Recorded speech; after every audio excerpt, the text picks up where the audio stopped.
Jammu Kashmir union territory के अंदर बार बार एक सवाल पूछा जा रहा है कि क्या लंबरदार और चौकीदार या नंबरदार इनकी तनख्वाह बढ़ेगी या नहीं। तो हुकूमत का जवाब तो बिल्कुल ना में है, नो है।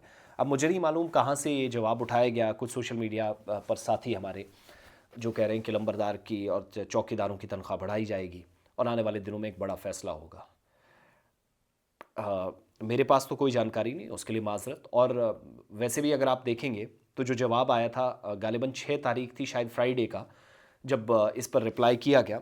मैं वो जवाब आपको दे देता हूँ। और जो इस वक्त एक बात और भी याद दिलाई गई ना तो इस तरह का कोई प्रपोज़ल है, कोई भी तजवीज़ हुकूमत के सामने नहीं है, ज़ेर गौर नहीं है।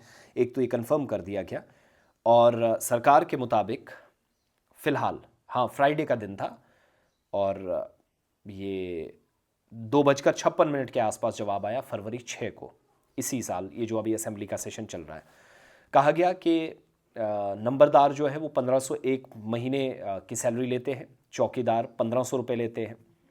सरकार ने जो आखिरी बार इनकी 2016 में 27 तारीख थी अप्रैल की, उस वक्त की जो काबीना थी 2016 में महबूबा मुफ्ती साहिबा की, उन्होंने डिसीजन किया था और उस फैसले के बाद इनकी तनख्वाह बढ़ाई गई थी।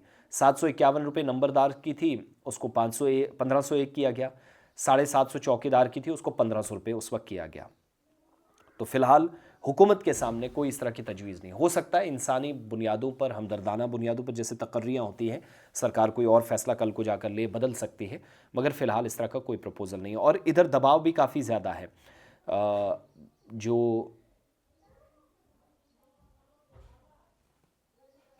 ऑल JND के लंबरदार एंड चौकीदार एसोसिएशन है, वो भी सालाना, ये आप हिसाब लगा करना चलें, ये मंथली कुछ भी नहीं है, ये भीख की तरह, ये 10, 1000, 1200 सरकार के जितने प्रोग्राम्स, मीटिंग्स, सिक्योरिटी के एतबार से हो, सिक्योरिटी पर्सपेक्टिव से हो, समाजी पर्सपेक्टिव से हो, प्रोग्राम्स हों, सरकार की स्कीम का नफाज हो, आशा वर्कर्स, आंगनवाड़ी वर्कर्स, लंबरदार, चौकीदार ना हो, पूरा सिस्टम पूरे गांव के अंदर बैठ जाएगा। मैं आज भी बड़े दावे के साथ कह रहा हूँ, क्योंकि हम गांव के हैं, मैं टिपिकल गांव वाला हूं, तो मैं इस सिस्टम को, इस निज़ाम को बहुत अच्छे से जानता हूं कि उनका क्या रोल है।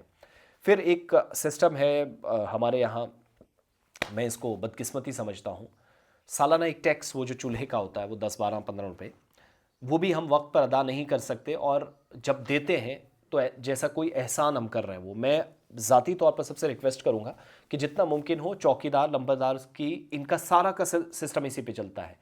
ख़राब वर्किंग कंडीशंस के बावजूद ये पीछे नहीं हटे। आपको इन्होंने प्राथमिकता पे रखा। आपके राशन कार्ड, हेल्थ कार्ड, आपके गोल्डन कार्ड और आयुष्मान कार्ड तक, जितना भी सरकारी स्कीम से आपको मुस्तफ़ीद होना था, उसमें कलीदी किरदार इन लोगों का है।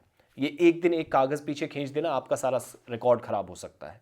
इन लोगों की मदद किया करें। ये 10-15 रुपये कुछ नहीं, 100, 150, 500 तक जाएँ, कुछ फ़र्क नहीं पड़ने वाला जब आप सालाना टैक्स जाते हैं। और बहुत गरीब लोग हैं जिनको हमने फाइनेंशियली भी देखा है। तो अल्लाह करे कि ये मामला आए, दोबारा से डिस्कस हो। और सकीना इत्तू साहिबा बहुत हसास इन मामलात को देख रही हैं। होपफुली जल्द एक बड़े फैसले की तरफ जाएं, जब बाकी लोगों की बड़े डेली मसला हो। आशा वर्कर्स, आंगनवाड़ी वर्कर्स, SPOs का, लैंड ओनर्स का तो पहले रिजेक्ट किया जा चुका है, लेकिन कम से कम लंबरदार और चौकीदार प्राथमिकता पर रहें। 5000, 6000, 8000 भी देंगे ना, वो भी कुछ भी नहीं है। इनको इस वक्त बहुत ज़्यादा फाइनेंशियली सपोर्ट की ज़रूरत है।